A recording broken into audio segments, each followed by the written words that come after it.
Hi guys, ಎಲ್ಲರಿಗೂ good morning. ಎಲ್ಲರೂ ಹೇಗಿದ್ದೀರಾ? ಚೆನ್ನಾಗಿದ್ದೀರಾ ಅನ್ಕೊತೀನಿ. ನಾನು ಕೂಡ ಚೆನ್ನಾಗಿದ್ದೀನಿ. ಇನ್ನು ಬಂದು ಇದು ಅಮಾವಾಸ್ಯೆ ಲಾಗು. ಇದು ಮಣ್ಣೆತ್ತಿನ ಅಮಾವಾಸ್ಯೆ ಅಂತಾರೆ ನಮ್ಮ ಸೈಡ್ ಎಲ್ಲರ ಸೈಡೂ. ಏನಂದರೆ ಮಣ್ಣಿಂದ ಮಾಡಿರ್ತಾರಲ್ವ, ಅವು ಎತ್ತನ್ನು ತಗೊಂಬಂದು ಮನೇಲಿಟ್ಟು ಪೂಜೆ ಮಾಡ್ತಾರೆ. ಆ ಅಮಾವಾಸ್ಯೆ ಇದು. ಬಟ್ ನಡೆ ಇದ್ದವ್ರು ಆ ಥರ ಎಲ್ಲ ಮಾಡ್ತಾರೆ, ನಡೆ ಇಲ್ದವ್ರು ಏನು ಮಾಡಲ್ಲ. ಸಿಂಪಲ್ಲಾಗಿ ಮನೆಯಲ್ಲೇ ಅಮಾವಾಸ್ಯೆ ಯಾವ ಥರ ಮಾಡ್ಕೊತಾರೆ ಆ ಥರ ಪೂಜೆ ಮಾಡ್ಕೊತಾರೆ. ಬಟ್ಟು ನಮ್ಮಮ್ಮ ಆಗಲಿ ನಮ್ಮ ಅತ್ತೆ ಅವರಾಗಲಿ ಮಾಡಿದ್ದು ನೋಡಿಲ್ಲ ನಾನು. ನಮ್ಮಮ್ಮರೂ ಮಾಡ್ತಿದ್ದಿಲ್ಲ, ಇನ್ನು ನಮ್ಮ ಅತ್ತೆ ಮದುವೆಗೆ ಬಂದಮೇಲೆ ಅವರೂ ಮಾಡ್ತಿದ್ದಿಲ್ಲ. ಬಟ್ ಹಾಗಾಗಿ ನನಗೂ ಅಷ್ಟು ಐಡಿಯಾ ಇಲ್ಲ ಮಾಡಬೇಕಂತ ಅಂದೇಳಿ. ನೋಡೋಣ, ಬರೋ ಮುಂದೆ ದಿನಗಳಾಗಿ ನನಗೆ ಮಾಡ್ಬೇಕು ಅನ್ಸಿದಾಗ ಮಾಡ್ತೀನಿ, ಮಾಡಿದ್ರೂ ಒಳ್ಳೆಯದೇ. ಇನ್ನು ಹಾಗಾಗಿ ಮನೆಗೆ ಸಿಂಪಲ್ಲಾಗಿ ಏನಾದರೂ ಪೂಜೆ ಮಾಡಿಕೊಂಡು ರೊಟ್ಟಿ ಏನು ಸುಡೋದಿಲ್ವ, ಹಾಗಾಗಿ ಇಡ್ಲಿ ಮಾಡಿಬಿಡೋಣ ಅಂತಂದೇಳಿ ಬ್ಯಾಳಿಗೆ ಇಡ್ತಿದ್ದೆ. ನಾನು ಫಸ್ಟ್ ಏನು ಮಾಡ್ತೀನಿ ಗೊತ್ತಾಗೆ, ಫಸ್ಟು ಒಳಗೆ ನಾನು ಕುಕ್ಕರ್ಗೆ ಏನೇನು ಹಾಕೋದಿದ್ರೆ ಹಾಕಿಟ್ಟು ಬಂದು ಹೊರಗಡೆ ಕೆಲಸ ಮಾಡೋಕ್ಕೆ ಬಂದುಬಿಡ್ತೀನಿ. ಇನ್ನು ಕುಕ್ಕರಿಗೆಲ್ಲ ಹಾಕಿಡ್ತಿದ್ರೆ ಅಷ್ಟರಲ್ಲಿ ಇನ್ನು ಕಸದ ವ್ಯಾನ್ ಬರುತ್ತೆ ನಮ್ಮ ಮನೆ ಹತ್ರ, ಡೈಲಿ ಬರುತ್ತೆ. ಏನು ಬರುತ್ತೆ ಎಲ್ಲ ಗೊತ್ತಿಲ್ಲ, ಈ ವ್ಯಾನ್ ಅಂತ ಡೈಲಿ ಬರುತ್ತೆ. ಹಸಿ ಕಸ ಒಣ ಕಸ ಬೇರೆ ಹಾಕ್ಬೇಕು. ಇದಕ್ಕೋಸ್ಕರ 2 ಬಕೆಟನ್ನು ಕೊಟ್ಟಿದ್ರು. ಎಲ್ಲ ಓಣಿಗೆಲ್ಲ 2 ಬಕೆಟ್, ಒಣ ಕಸ ಬೇರೆ ಹಸಿ ಕಸ ಬೇರೆ. ಇಲ್ಲಿ ನೀರಿನ ಪ್ರಾಬ್ಲಮ್ ಅಲ್ವಾ, ಹಾಗಾಗಿ ಎಲ್ಲ ನೀರು ತುಂಬ್ಕೊಳಕ್ಕೆ ಅದು ಯೂಸ್ ಮಾಡ್ಕೊತಾರೆ.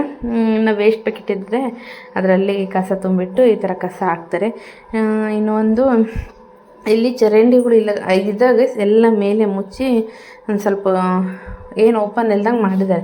ಹಾಗಾಗಿ ಎಲ್ಲಿ ಕಸ ಹಾಕೋಕ್ಕೂ ಇರಲ್ಲ, ಮತ್ತು ಹಾಕಿದ್ರೂ ನಮಗೆ ಸ್ಮೆಲ್ಲು ವಾಸನೆ ಬರುತ್ತಲ್ವ, ಇವು ಎಲ್ಲ ಬರುತ್ತೆ, ಸೊಳ್ಳೆ ಎಲ್ಲ ಬರುತ್ತೆ, ನಮಗೆ ಡೇಂಜರ್ ಅಲ್ವ. ಹಾಗಾಗಿ ಡೈಲಿ ಕಸ ಹಾಕ್ಬೇಕು. ಒನ್ ಡೇ ಬಿಟ್ಟೈತಂದ್ರೆ ನೆಕ್ಸ್ಟ್ ಡೇಗೆಲ್ಲ ಏನು ನಾಯಿ ಇರ್ತಾವಲ್ಲ ಹೊರಗಿಟ್ಟಿರ್ತೀವ, ಎಲ್ಲ ಗಜಿ ವಿಜಿ ಮಾಡಿ ಒಂಥರ ಮಾಡಿರ್ತೀವಿ. ಹಾಗಾಗಿ ಏನು ಮಾಡ್ತೀವಿಲ್ಲ ಗೊತ್ತಿಲ್ಲ. ನಾನು ಇಲ್ಲಾಂದ್ರೆ ನನ್ನ ಹಸ್ಬೆಂಡ್ ಡೈಲಿ ಹಾಕ್ತೀವಿ ಕಸ. ಅದು ಬರೋದ್ರಿಂದ ಒಂಥರ ನಮಗೂ ಸಹಾಯ ಆಗುತ್ತೆ. ಸ್ವಲ್ಪ ಮನೆ ಹತ್ರ ಓಣಿ ಗಲ್ಲಿಗಳಿಗೆಲ್ಲ ಕ್ಲೀನಾಗಿರುತ್ತೆ. ಹಾಗಾಗಿ ಅದು ನಾವು ಮಲ್ಕೊಂಡು ಅರ್ಧಂಬರ್ಧ ಸಂಡೇ ಏನಾದರೂ ಮಲಗಿರ್ಬೇಕು, ಅದು ಸೌಂಡ್ ಬರುತ್ತಲ್ವ, ಸಾಂಗ್ ಚೆನ್ನಾಗಿರುತ್ತೆ. ಆ ಸಾಂಗಿಗೆ ಎದ್ದು ಬಿಡ್ಬೇಕು ಅಷ್ಟು ಬೆಳಿಗ್ಗೆನೇ ನಾವು. ಅದು ಕಸ ಎಲ್ಲ ಹಾಕಿ ಬಂದು ಇನ್ನು ನಾನು ಕುಕ್ಕರಲ್ಲಿ ಬೇಳೆ ಮತ್ತು ಟೊಮೊಟೊ, ಈರುಳ್ಳಿ, 1-2 ಹಸಿಮೆಣ್ಸಿನ್ಕಾಯಿ ಹಾಕಿ ಒಂದು ಸ್ವಲ್ಪ ಹುಣಸೆ ಹಣ್ಣು ಹಾಕಿ ಕುಕ್ಕರಲ್ಲಿ ವಿಸಿಲ್ ಕೂಗಕ್ಕೆ ಇಟ್ಟೋಗಿದ್ದಂಗೆ. ಯಾಕಂದರೆ ಹಸಿಮೆಣ್ಸಿನ್ಕಾಯಿ ಹಾಕಿದೆ ಅಂದರೆ ರುಚಿ ಬರುತ್ತೆ. ಯಾರಾದರೂ ಸಾಂಬಾರು ಮಾಡ್ಬೇಕು ಅಂದ್ಕೊಂಡಿದ್ರೆ ನನ್ನ ಹಸ್ಬೆಂಡ್ ಯಾವಾಗಲೂ ಹೇಳ್ತಾರೆ, ನನ್ನ ಹಸ್ಬೆಂಡ್, ನಮ್ಮಪ್ಪ, ನಮ್ಮಮ್ಮ, ಎಲ್ಲರೂ, ನಮ್ಮ ತಮ್ಮ ಎಲ್ಲರೂ ಏನೋ ಗೊತ್ತಿಲ್ಲ, ಸಾಂಬಾರು ಅಂದರೆ ಅಷ್ಟು ಇಷ್ಟಪಡ್ತಾರೆ. ನನ್ನ ಕೈಲಿಂದ ಎದಕ್ಕಂತ ಗೊತ್ತಿಲ್ಲ. ಬೇಕಾದ್ರೆ ನೋಡಿ, ಇವಾಗ ನೋಡಿ ಈ ಡಬರಿ ಇದೆ ಅಲ್ವಾ, ಇದ್ರ ತುಂಬ ಮಾಡಿರ್ತೀನಿ. ಇನ್ನು ರಾತ್ರಿ ಊಟ ಅಲ್ಲ, ಇನ್ನೂ ಸ್ವಲ್ಪ ಬಿಟ್ಟು ನೋಡಿರಿ ಸಾಂಬಾರು ಎಷ್ಟಿರುತ್ತೆ ಅಂತಂದೇಳಿ. ಹಾಗಾಗಿ ನಾನು ಏನು ಮಾಡ್ತೀನಿ ಅಂದರೆ ಬೇಳೆ ಕೂಗಿಸ್ಕೊತಿರ್ತೀನಲ್ಲ, ಅವಾಗ 1-2 ಹಸಿಮೆಣ್ಸಿನ್ಕಾಯಿ ಹಾಕ್ತೀನಿ. ಯಾಕಂದರೆ ಟೇಸ್ಟ್ ಚೆನ್ನಾಗಿ ಬರುತ್ತೆ, ಒಂಥರ ರುಚಿ ಬರುತ್ತೆ, ಒಂದು ಸ್ವಲ್ಪ ಬಾಯಲ್ಲಿ ಖಾರ ಖಾರ ಚೆನ್ನಾಗಿರುತ್ತೆ. ಹಾಗಾಗಿ ನಾನು ಇದು ಮಾಡ್ತೀನಿ. ಅದನ್ನೆಲ್ಲ ಕೂಗಿಸಿಟ್ಕೊಂಡಾದ್ಮೇಲೆ ನಾನು ತರಕಾರಿ ಹಾಕ್ಲಾರ್ದಂಗೆ ಸಾಂಬಾರು ಮಾಡ್ಬೇಕು ಅಂದ್ಕೊಂಡಿದ್ದೆ. ಏನು ತರಕಾರಿ ಬೇಡ, ಅದೇ ಸುಮ್ಮನೆ ಸಿಂಪಲಾಗಿ ಮಾಡ್ಕೊಳ್ಳೋಣ. ಬಟ್ ನನ್ನ ಹಸ್ಬೆಂಡ್ ಇದ್ದಾರಲ್ವ, ಅದರಲ್ಲಿ ನಮ್ಮ ಪ್ರಿಯಾಂಶಿಗೂ ಸ್ವಲ್ಪ ಅವ್ನಿಗೆ ಎಲ್ಲಿ ಪ್ರಾಬ್ಲಮ್ ಆಗಿದೆಯಲ್ವ, ಹಾಗಾಗಿ ಅವನಿಗೋಸ್ಕರನೇ ತರಕಾರಿ ಎಲ್ಲ ತಗೊಂಬಂದು ಅವನಿಗೆ ಹಸಿದು ಕೊಡಬೇಕಂಬೋದಿತ್ತು.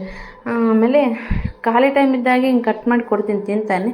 ನನ್ನ ಹಸ್ಬೆಂಡ್ ಇದ್ದು ಅವ್ನು ಇನ್ನೂ ಏನು ತಿಂತಿದ್ದಾನೆ, ಅವೆಲ್ಲ ಹಾಕಿ ಮಾಡು, ಸ್ವಲ್ಪ ರುಚಿ ಬರುತ್ತೆ, ತಿಂತಾನೆ, ಇನ್ನೊಂದು ಸತಿ ಮಾಡುವಂಥ ಆ ಥರ ಅಂತ ಹೇಳಿದ್ರು. ಹಾಗಾಗಿ ಏನು ಕ್ಯಾರೆಟು, ಸೌತೆಕಾಯಿ ಮತ್ತು ಮೆಂತ್ಯ ಸೊಪ್ಪು, ಹುಣ್ಚಿಕಾಯಿ ಸೊಪ್ಪು, ಪಾನಕ, ಇವು 3 ಸೊಪ್ಪನ್ನು ಕಟ್ ಮಾಡಿಕೊಂಡು ಎಣ್ಣೆಲಿ ಚೆನ್ನಾಗಿ ಬೆನ್ಸ್ಕೊಳ್ಬೇಕು. ಸಾಂಬಾರು ಮೇಯ್ನು ರುಚಿ ಬರ್ಬೇಕಂದ್ರೆ ಎಣ್ಣೆಲಿ ಚೆನ್ನಾಗಿ ಫ್ರೈ ಆಗಿರ್ಬೇಕು ತರಕಾರಿ. ಅದಕ್ಕೆ ಉಪ್ಪು ಖಾರ ಎಲ್ಲ ಅಂಟಬೇಕು. ಆ ಥರ ಚೆನ್ನಾಗಿ ಏನಿಲ್ಲ ಅಂದರೆ ಒಂದು 10-15 ನಿಮಿಷ ಚೆನ್ನಾಗಿ ಒಂದು 10-15 ನಿಮಿಷ ಚೆನ್ನಾಗಿ ಬೆನ್ಸ್ಕೋಬೇಕು. ತರಕಾರಿ ಎಲ್ಲ ಚೆನ್ನಾಗಿ ಬೆಂದಿರಬೇಕು. ಕೆಲವ್ರು ಏನು ಮಾಡ್ತಾರೆ ಅಂದರೆ, ನಾನು ಮಾಡಿದ್ದೀನಿ ಟೈಮ್ ಇಲ್ದಾಗ ಮಾಡಿದ್ರೆ ಓಕೆ, ಈ ಥರ ರುಚಿ ಕೊಟ್ಟಷ್ಟು ಅದು ಕೊಡಲ್ಲ. ನಾನೇ ಹೇಳ್ತೀನಿ ಕೊಡಲ್ಲ. ಯಾಕಂದರೆ ಸಾಂಬಾರಿಗೆ ಬಂದು ತರಕಾರಿ ಫಸ್ಟಿಗೆ ಬೆನ್ಸ್ಕೊಂಡು ಬೇಳೆ ಕುದಿಸ್ಕೊಂಡು ಮಾಡಬೇಕು. ಏನು ಜಾಸ್ತಿ ಅಡುಗೆ ಮಾಡ್ತಿರ್ತಾರಲ್ಲ, ಅವರು ಫಸ್ಟ್ ತರಕಾರಿ ಎಲ್ಲ ಚೆನ್ನಾಗಿ ಬೆನ್ಸ್ಕೊಂಡು ಆದಮೇಲೆ ಮಾಡ್ತಾರೆ. ಅದಕ್ಕೆ ಹೋಟೆಲಲ್ಲಿ, ಮದುವೆ ಮನೆಯಲ್ಲೇ ರುಚಿ ಬರುತ್ತೆ. ನಾವೇನಂತೀವಿ ಅಲ್ಲೇದು ರುಚಿ ಬರ್ಬೇಕಂದ್ರೆ ನಾವೇನು ಮಾಡಿಬಿಡ್ತೀವಿ, ಬೇಳೆ ಮಾಡ್ದಂಗೆ ಎಲ್ಲ ಹಾಕಿ ಕುದಿಸ್ಕೊಂಡು ಹಂಗೆ ಮಾಡ್ತೀವಿ. ಅದಕ್ಕೆ ಅದು ರುಚಿ ಬರೋಲ್ಲ. ಟೈಮು ಇಲ್ಲ ಅಂದಾಗ ಮಾಡ್ಕೊಂಡ್ರೆ ಓಕೆ, ಒಂದು ಟೈಮಿಗೆ. ಆದರೆ ಅಷ್ಟು ಚೆನ್ನಾಗೇನಿರಲ್ಲ. ನಾನು ಟ್ರೈ ಮಾಡಿದ್ದೀನಿ ಗೈಸ್, ನೋಡಿ ಅಷ್ಟೇನು ಚೆನ್ನಾಗಿ ಈ ಥರ ಎಲ್ಲ ಬೆನ್ಸ್ಕೊಂಡು ಮಾಡಿದ್ರೇ ಸಖತ್ತಾಗಿರುತ್ತೆ. ಇದೆಲ್ಲ ಒಂದು ಸ್ವಲ್ಪ ಚೆನ್ನಾಗಿ ಬೆಂದಾದ್ಮೇಲೆ ಇದಕ್ಕೆ ಏನಿರ್ತಾವಲ್ವ, ಖಾರ, ಉಪ್ಪು, ಅರಿಶಿನ ಅದೆಲ್ಲ ಚೆನ್ನಾಗಿ ಹಾಕಿ ಅದನ್ನು ಒಂದು ಸ್ವಲ್ಪ ಫ್ರೈ ಮಾಡ್ಕೊಂಡಾದ್ಮೇಲೆ ಹಾಗೆ ಹಿಂದೆಲೆ ನೀರು ಹಾಕ್ಕೊಂಡೆ. ಹುಣಸೆ ಹುಳು ಇದ್ದರೆ ಹಾಕ್ಕೊಬಿಡುತ್ತೆ. ನಾನು ಹುಣಸೆ ಡೈರೆಕ್ಟು ಇದಕ್ಕೆ ಹಾಕ್ಬಿಟ್ಟಿದ್ದೆ, ಏನು ಕುಕ್ಕರಲ್ಲಿ. ಹಾಗಾಗಿ ವಿಸಿಲ್ ಕೂಗಕ್ಕೆ ಹಾಕಿಲ್ಲಲ್ವ, ಅದೇನು ಹಾಕ್ಕೊಂಡಿದ್ದಿಲ್ಲ. ಚೆನ್ನಾಗಿ ಬೆಂದಾದ್ಮೇಲೆ ನನಗೆ ಎಷ್ಟು ಬೇಕಷ್ಟು ನೀರು ಹಾಕ್ಕೊಂಡೆ. ಒಂದು ಸ್ವಲ್ಪ ತರಕಾರಿ ಕುದಿಬೇಕು. ಒಂದು ಸ್ವಲ್ಪ ಕುದ್ದಾದಮೇಲೆ ನಾವು ಏನು ವಿಸಿಲ್ ಕೂಗಿಟ್ಟಿರ್ತೀವಲ್ವ, ಅದು ಚೆನ್ನಾಗಿ ಇದು ಮಸ್ಕೊಂಡು ಆಮೇಲೆ ಹಾಕಬೇಕು. ಸಖತ್ತಾಗಿ ಬರುತ್ತೆ ಸಾಂಬಾರು ಮಾತ್ರ. ಇನ್ನು ಸಾಂಬಾರಿಗೆಲ್ಲ ಇಟ್ಟು, ಇನ್ನು ಇಡ್ಲಿಗೂ ಇಟ್ಟಿದ್ದೆ ಸೈಡಿಗೆ. ಇಡ್ಲಿಲಿ ಹಾಕಿಟ್ಟು ಇನ್ನು ನನ್ನ ಹಸ್ಬೆಂಡಿಗೆ ದೇವ್ರ ಸಾಮಾನು ಕೊಡಬೇಕಲ್ವ, ಅಮಾಸೆ. ಅವ್ರು ತಿಕ್ಕೊಟ್ರೆ ಒಂದು ಸ್ವಲ್ಪ ಫ್ರೀ ಆಗುತ್ತೆ. ಅವ್ರಿಗೆ ತಿಕ್ಕೊಟ್ಟೋಕ್ಕೆ ಹೋಯ್ದೆ. ಸಾಂಬಾರು ಇಟ್ಟು ಇಡ್ಲಿಗೂ ಇಟ್ಟು ಇನ್ನು ಗಾಡಿ ಒಳಗೆ ಬಿಟ್ಬಿಟ್ಟಿದ್ದೀವಲ್ವ, ಹಾಗಾಗಿ ಸ್ವಲ್ಪ ಗುಡಿಗೆ ಅಮಾಸೆ ಗುಡಿಗೆ ಹೋಗ್ತೀವಲ್ಲ ನಾವು, ಹೋಗೋಕ್ಕೆ ಆಗಲಿಲ್ಲ ಊರಿಗೆ. ಇನ್ನು ನನಗೆ ಹೇಳಿದ್ರು, ನನ್ನ ರಾತ್ರಿನೇ ಡಿಸೈಡ್ ಆಗಿತ್ತು. ಅದ್ರಾಗೆ ರಾತ್ರಿಯೇ ಡಿಸೈಡ್ ಆಗಿತ್ತು, ಹಿಂಗೆ ನಾನು ಪೂಜೆ ಮಾಡಿ ಹೋಗ್ತೀನಿ, ನಿನಗೆ ಅವನ್ನ ಕರ್ಕೊಂಡು ಗುಡಿಗೆ ಹೋಗ್ಬಾ ಅಂತಂದೇಳಿ ನಾನು ಓಕೆ ಅಂದಿದ್ದೆ. ಯಾಕಂದರೆ ಮೊದಲು ಎಲ್ಲ ಬೈಕ್ ಹೊರಗೆ ಬಿಡ್ತಿದ್ವಿ, ಒಂದು ಸ್ವಲ್ಪ ಹೊತ್ತಿಗೆ ಹೋಗಿ ಬಂದುಬಿಡ್ತಿದ್ವಿ. ಒಳಗೆ ಮತ್ತೆ ತಗೊಂಡೋಗಿ ಮತ್ತು ಹೊರಗೆ ಹೋಗಿದ್ರೆ ಬಿಸ್ಲಿಗೆ ಸೊಟ್ಟು ಇದಾಗ್ಬಿಡುತ್ತೆ. ಅವಾಗೆಲ್ಲ ಡ್ಯೂಟಿಗೆ ಹೋಗ್ತಿದ್ರು ಸರಿ ಆಗುತ್ತೆ. ಹಾಗಾಗಿ ಇಲ್ಲ ಹೇಳು, ನೀನು ಪೂಜೆ ಮಾಡಿ ಹೋಗು. ಅವ್ರು ಪೂಜೆ ಮಾಡಿ ಗುಡಿಗೆ ಹೋಗ್ಬೇಕಂದ್ರೆ ಲೇಟ್ ಆಗುತ್ತೆ, ನಡ್ಕೊಂತ ಹೋಗ್ಬೇಕಂದ್ರೆ ಸ್ವಲ್ಪ ದೂರ ಆಗುತ್ತೆ. ಗಾಡಿ ಮೇಲೆ ಆದರೂ ಹೋಗ್ಬೋದು. ಹಾಗಾಗಿ ನೀನು ಪೂಜೆ ಮಾಡಿ ಹೋಗು, ನಾನು ಪ್ರಿಯಾಂಶಿನ ಕರ್ಕೊಂಡು ಹೋಗ್ತೀನಿ ಅಂತಂದೇಳಿ ಪಾಪ ಅವರೇ ಸ್ನಾನ ಮಾಡಿಸಿದ್ರು ಇವತ್ತು ಬೇಗನೆ. ಯಾಕಂದರೆ ನನಗೆ ಸ್ವಲ್ಪ ಜಾಸ್ತಿನೇ ಈ ಥರ ಏನಾದರೂ ಇಡ್ಲಿ ಸ್ವಲ್ಪ ಜಾಸ್ತಿನೇ ಟೈಮ್ ಬಿಡುತ್ತೆ. ಅದರಲ್ಲಿ ನಾನು ಬೆಳಿಗ್ಗೆನೇ ನೈಟೇ ಕಟ್ ಮಾಡಿ ಫ್ರಿಜ್ಜಲ್ಲಿಟ್ಟು ಬೆಳಿಗ್ಗೆ ಮಾಡಿದ್ದೀನಿ. ಒಂದು ಸ್ವಲ್ಪ ಏನು ಹಂಗೆ ಅನ್ನಿಸ್ಲಿಲ್ಲ. ಏನು ಚಟ್ನಿ ಏನು ಮಾಡೋಕ್ಕೆ ಹೋಗಿದ್ದಿಲ್ಲ ಗೈಸ್, ಇಡ್ಲಿ ಸಾಂಬಾರು ಮಾಡಿದ್ದೆ. ಹಾಗಾಗಿ ಚಟ್ನಿ ಏನು ಮಾಡೋಕ್ಕೆ ಹೋಗಿದ್ದಿಲ್ಲ ಅಂತಂದೇಳಿ ಇನ್ನು ಅವ್ರು ಪೂಜೆ ಮಾಡಿ ಟಿಫನ್ ತಿಂದು ಇನ್ನು ಡ್ಯೂಟಿಗೆ ಹೋದರೆ ಇನ್ನು ನಾನು ಕೆಲಸ ಸ್ಟಾರ್ಟ್ ಮಾಡೋಕ್ಕಲ್ಲ. ಇನ್ನು ನಾನು ಸ್ನಾನ ಮಾಡಿ ಪ್ರಿಯಾಂಶಿ ರೆಡಿ ಮಾಡಿದ್ದೆ ಆಲ್ರೆಡಿ. ಇನ್ನು ನಾನು ಸ್ನಾನ ಮಾಡಿ ಗುಡಿಗೆ ಹೋಗಿ ಬಂದೆ. ಇನ್ನು ಬರುವಾಗ ನುಗ್ಗಿಕಾಯಿ ಅರಿಯುತ್ತಿದ್ರು ಅಕ್ಕೋರು, ಒಂದು 4 ಕೊಟ್ಟಿದ್ರು, ಹಿಡ್ಕೊಂಬಂದೆ. ಐಸ್ ಮಾಡಿದ್ನಲ್ವ ತಗೊಂಬಂದಿದ್ದೀನಿ. ಚೆನ್ನಾಗಾಗಿದೆ. ಏನಂದರೆ ಫುಲ್ ತಣ್ಣಗಿದೆ. ಇದು ಮುಡ್ಕೊಂಡಿನಲ್ವ. ಇನ್ನು ನಮ್ಮ ಪ್ರಿಯಾಂಶಿ ಗುಡಿಗೆ ಹೋಗಿ ಬಂದೆ, ಕೊಡು ಅಂತಾನೆ. ಇನ್ನು ಇದು ಓಪನ್ ಫುಲ್ಲು ಗಟ್ಟಿ ಹಾಕ್ಬಿಟ್ಟಿದ್ದು. ಸ್ವಲ್ಪ ನೀರು ಬಿಡು, ಹೊರಗಡೆ ಇಡಬೇಕು ನೋಡಿ, ಈ ರೀತಿ ಆಗಿದೆ. ಸ್ವಲ್ಪ ತಿನ್ನಿಸ್ತೀನಿ, ಜಗ್ಗಿ ತಣ್ಣಗೆ ಐಸ್ ಕಟ್ಟಾರಂಗೆ ಆಗ್ಬಿಟ್ಟಿದೆ. ಒಂದು ಸ್ವಲ್ಪ ತಿನ್ನಿಸ್ತೀನಿ ಆತು. ಈಗ ಅಳ್ತಾನೆ ಮತ್ತೆ. ಒಂದು ಸ್ವಲ್ಪ ಹೊರಗಿಟ್ಟು ಆಮೇಲೆ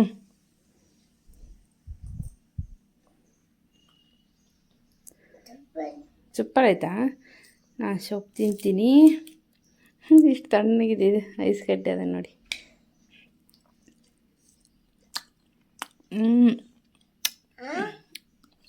ಸಕ್ಕರೆ ಇದೆ, ಬಟ್ ಇದು ಇದೆ ಐಸ್ ಗಡ್ಡೆ. ಸ್ವಲ್ಪ ಹೊತ್ತು ಬಿಟ್ಟು ತಿನ್ಬೇಕು, ಸ್ವಲ್ಪ ಬಿಟ್ಟು ತಿನ್ನೋಣ. ಹಿಂಗೆ ಇಡೋಣ. ಈಗ ಇಡ್ಲಿ ತಿನ್ನೋಣ. ಇದು ಸ್ವಲ್ಪ ತಣ್ಣಗಾದ್ಮೇಲೆ ನೀನೇ ತಿನ್ನಂತ. ಇಲ್ಲೇ ಇಟ್ಟಿರೋಣ ನೋಡಿ. ಸಾಂಬಾರು ಆಗಿದೆ, ಮತ್ತೆ ಬೆಚ್ಚಿಟ್ಕೊಂಡು ಈಗ ಆರೋಗಿತ್ತು ನೋಡಿ. ಇದ್ರಲ್ಲಿ ತುಂಬ ಮಾಡಿದರೆ ಇಷ್ಟ ಆಗಿದೆ.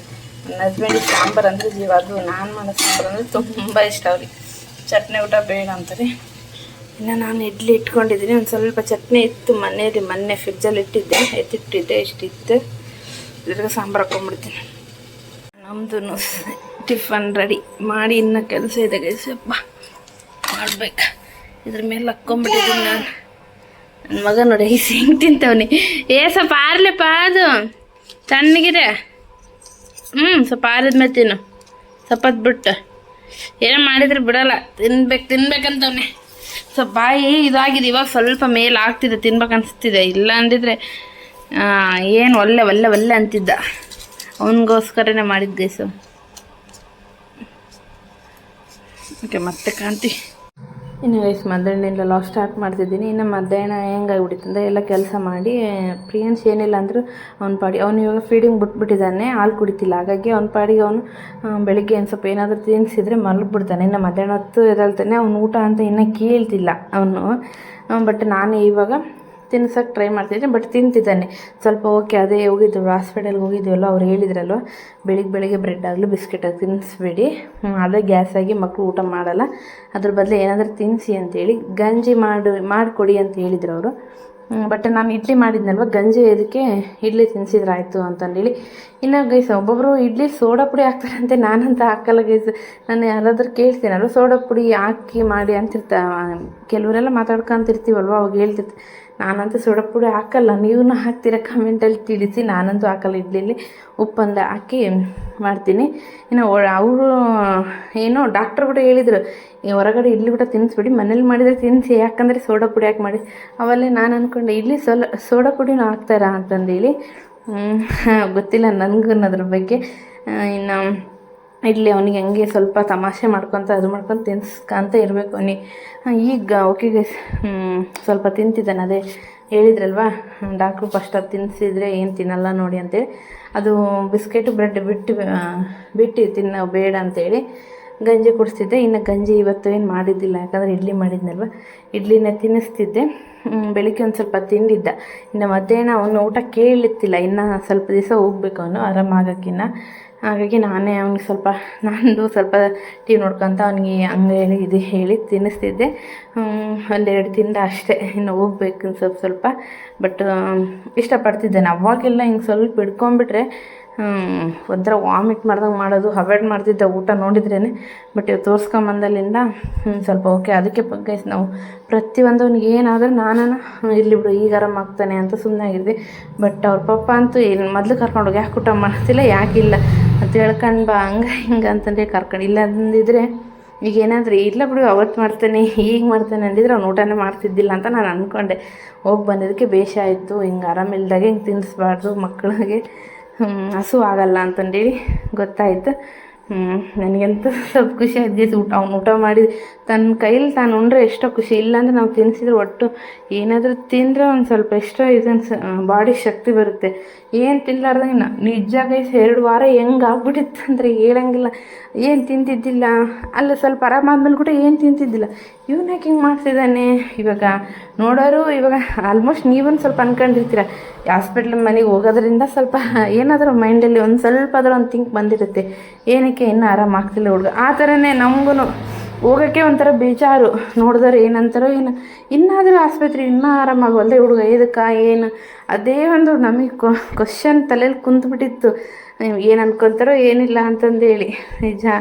ಆಮೇಲೆ ಒಂದು ಸ್ವಲ್ಪ ಹೆಂಗನಾಗಲಿ ಅವ್ರು ಅಂದ್ಕೊಂಡ್ರೆ ಇನ್ನು ಅವ್ರ ಪಪ್ಪಗೆ ನಾನು ಅದೇ ಹೇಳಿದೆ, ಎಷ್ಟು ದಿನ ಅಂತ ಹೋಗ್ಲಿ ಆಸ್ಪತ್ರೆಗೆ ಹೋಗೋದು ಬರೋದು ಮಾಡೋಣ, ಅವ್ನು ನೋಡಿದ್ರೆ ಏನು ಅನ್ಕೊಂತಾರೆ, ನೋಡಿದ್ರೆ ಏನಾದರೂ ಅಂದ್ಕೊಳ್ಳಿ, ಅವ್ನು ನನ್ನ ಮಗ ಆರಾಮಾಗೋದು ಮುಖ್ಯ ಅಲ್ವಾ, ನಿನ್ನ ಕರ್ಕೊಂಡು ಹೋಗ್ಬಾ, ಅವ್ನು ಏನಕ್ಕೆ ಊಟ ಮಾಡ್ತಿಲ್ಲ ಇಷ್ಟಪಡ್ತಿಲ್ಲ ಅಂತ ಹೋಗಿ ಬಂದಿದ್ದಕ್ಕೆ ಬೇಷ ಆಯಿತು. ಅವ್ರು ಅಂದರು ನೋಡು ಅವ್ರು ಅಂತಾರೆ ಇವ್ರು ಅಂತಾರೆ ಅಂತಂದು ನೀನು ಹಂಗೆ ಅವನ್ನ ಸುಮ್ಮನಾಗಿ ಕುಂದಿಸ್ಕೊಂಡಿದ್ರೆ ಅವ್ನು ಮಾಡ್ತಿದ್ನ, ರೀಸನ್ ಗೊತ್ತಾಯಿತು, ಇವಾಗ ಊಟ ಮಾಡ್ತಿದ್ದಾನಲ್ಲ ಅಂತ ಹೇಳಿದ್ಮೇಲೆ ಒಂದು ಸ್ವಲ್ಪ ಖುಷಿ ಆಯಿತು. ನೋಡಿ ಇದು ಎಲೆಕೋಸ್ ಕಟ್ ಮಾಡ್ಕೊಂತೀನಿ, ನಾಳೆ ಚಪಾತಿ ಜೊತೆಗೆ ಮಾಡೋಣ ಅಂತ. ಹಾಗೆ ಒಂದು ಸ್ವಲ್ಪ ಸೌತೆಕಾಯಿ ಕ್ಯಾರೆಟ್ ನಾಳೆ ಪಲಾವ್ ಮಾಡೋಣ ಅಂತ. ಇನ್ನು ನನ್ನ ಮಗಳಿಗೆ ಇಲ್ಲಿ ಐಸ್ ಕ್ರೀಮ್ ಹಾಕ್ಕೊಂಬಂದೀನಿ. ಬೆಳಗ್ಗೆ ತಿಂದಾನ ಅವ್ನು ಫುಲ್ ಇಷ್ಟ ಆಗ್ಬಿಟ್ಟಿದೆ, ಹಾಕ್ಕೊಂಬಂದಿದ್ದೀನಿ. ಅದಕ್ಕೆ ಕೊಡ್ತೀನಿ ನೋಡಿ, ಸಕ್ಕತ್ತಾಗಿದೆ ಐಸ್ ಕ್ರೀಮ್, ಮುಜ್ಜಲ್ಲಿ ಸಕ್ಕತ್ತಾಗಿದೆ ಗೀಸ್. ನೆಕ್ಸ್ಟ್ ಟೈಮ್ಲಿಂದ ಮಾಡ್ಬೋದು, ಫಸ್ಟ್ ಟೈಮ್ ಮಾಡಿದ್ದೆ. ಸ್ವಲ್ಪ ಜಗ್ಗಿ ಇದು ತಣ್ಣಗಿದೆ, ಅದಕ್ಕೆ ಸ್ವಲ್ಪ ಹೊತ್ತು ಬಿಟ್ಟು ತಿನ್ಸೋಣ ಅಂತ. ನಾನು ತಿಂದ ನೋಡ್ರಿ ಹೆಂಗೆ ಬೇಕಿ ಎಲ್ಲಿ ಹಾಂ ಚುಪ್ರ ದೀಪ ಹಚ್ಚೇನೆ ಇವತ್ತು ಮಾಸ ಅಲ್ವ, ದೀಪ ಹಚ್ಚಿ ಬೇಗಿ ಮಾಡ್ಕೊಂಡು ಈ ಬಿತ್ತು ಹಚ್ಚಿಕೊಂಡು ಚುಪ್ರ. ತುಂಬ ಇಷ್ಟ ಆಯ್ತು ಐಸ್ ಕ್ರೀಮು, ತುಂಬ ತಿನ್ಬೇಕಪ್ಪ. ನೀನು ತಿಂದು ಮತ್ತು ಸ್ಟಡಿ ಆಗಬೇಕು. ಇನ್ನು ಕೊಟ್ಬಿಡ್ತೀನಿ, ನಾನು ತಿನ್ಕೊತಾನೆ. ಇನ್ನು ಇವೆಲ್ಲ ಕಟ್ ಮಾಡ್ಕೊತೀನಿ ಗೈಸ್. ಇವಾಗ ರಾತ್ರಿ ಏನು ಮಾಡಬೇಕು, ಮಜ್ಜಿಗೆ ಮಾಡಿ ಏನಾದರೂ ಪಕೋಡ ಥರ ವಡೆ ಏನಾದರೂ ಮಾಡೋಣ ಅಂತ. ಭಾಳ ದಿನ ಆಯಿತು ವಡೆ ಗಿಡ ಏನು ಮಾಡಿಲ್ಲ, ಅದಕ್ಕೆ ಫಸ್ಟ್ ಇದು ಕಟ್ ಮಾಡ್ಕೊತೀನಿ.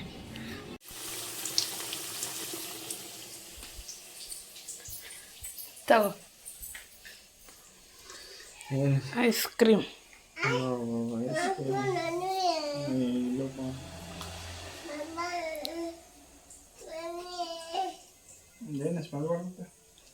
ಸ್ಮೆಲ್ ಮ್ಯಾಂಗೋ ಸ್ಮೆಲ್ ಬೇಸಿಟಾ. ಇನ್ನು ಗೈಸ್ ನೈಟ್ ಬಂದು ಒಂದು ಸ್ವಲ್ಪ ಮಸೂರು ಬಜ್ಜಿ ಮಾಡ್ದಂಗೆ ಮಾಡೋಣ ಅಂತೇಳಿ. ಇನ್ನು ಬೆಳಗ್ಗೆ ಮಾಡಿ ಸಾಂಬಾರಂತೂ ಒಂದು ಹನಿನೂ ಇದ್ದಿಲ್ಲ ನಮ್ಮ ಮನೇಲಿ, ಅಷ್ಟೊಂದು ಸಾಂಬಾರು ಮಾಡಿದ್ರೂ. ಇನ್ನು ಸಾಂಬಾರು ನಮ್ಮ ಮನೇಲಿ ಅನ್ನದ ಹಾಕ್ಕೊಂಡು ತಿನ್ನೋದಕ್ಕಿಂತ ಹೆಚ್ಚಾಗಿ ಬರೀ ಸ್ಪೂನ್ಲಿಂದ ಕುಡಿಯೋದು ಜಾಸ್ತಿ, ತಗೊಂಡು ತರಕಾರಿ ಎಲ್ಲ ಆ ಥರ ಅಂದರೆ ಇಷ್ಟ. ನಮ್ಮ ಮನೇಲಿ ತರಕಾರಿ ಹಾಕಿ ಮಾಡಿ ಸಾಂಬಾರಾಗಲಿ ಕುಡಿತಾರೆ ಚೆನ್ನಾಗಿ, ಇಷ್ಟ. ನನ್ನ ಹಸ್ಬೆಂಡ್ ಕೂಡ ಅಷ್ಟೇ, ಅವ್ರು ಇಡ್ಲಿ ತಿಂದ್ರೂ ಬೆಳಿಗ್ಗೆ ಡ್ಯೂಟಿಗೆ ಹೋಗೋಕೆ ಕುಡಿದು ಹೋಗ್ತಾರೆ, ಅದು ಒಂಥರ ಖುಷಿ. ಇನ್ನು ಹಾಗಾಗಿ ಸಾಂಬಾರು ಏನು ಇದ್ದಿಲ್ಲ. ಇನ್ನು ಮಜ್ಜಿಗೆ ಒಂದು ಸ್ವಲ್ಪ ಸಾರು ಮಾಡ್ದಾಗ ಮಾಡ್ಕೊಳ್ಳೋಣ ಅಂತ ಕ್ಯಾರೆಟು, ಒಂದು ಸೌತೆಕಾಯಿ, ಟೊಮೊಟೊ, ಮೆಣಸಿನ್ಕಾಯಿ ಹಾಕಿ ಚೆನ್ನಾಗಿ ಫ್ರೈ ಮಾಡಿಕೊಂಡು ಅರಿಶಿನ ಹಾಕಿ ಒಂದು ಗಟ್ಟಿ ಮೊಸರು ಹಾಕಿ ಆಯಿತು. ಇಷ್ಟೇ ರೆಡಿ ಆಯಿತು. ಇನ್ನು ಒಂದು ಸ್ವಲ್ಪ ಆಲೂಗಡ್ಡೆ ಬಜ್ಜಿ ಮಾಡ್ಕೊಂಡಿದ್ದೆ ನೈಟಿಗೆ. ಒಂದು ಸ್ವಲ್ಪ ಆಲೂಗಡ್ಡೆ ಬಜ್ಜಿ ಮಾಡ್ಕೊಂಡಿದ್ದೆ, ನೈಟು ಒಂದು ಸ್ವಲ್ಪ ಊಟಕ್ಕೆ ಸರಿ ಆಗುತ್ತೆ ಅಂತಂದೇಳಿ. ಇನ್ನು ಇಷ್ಟ ಇತ್ತು ಗೈಸ್ ವ್ಲಾಗ್. ಮತ್ತು ನಾಳೆ ಸಿಗ್ತೀನಿ, ಬಾಯ್.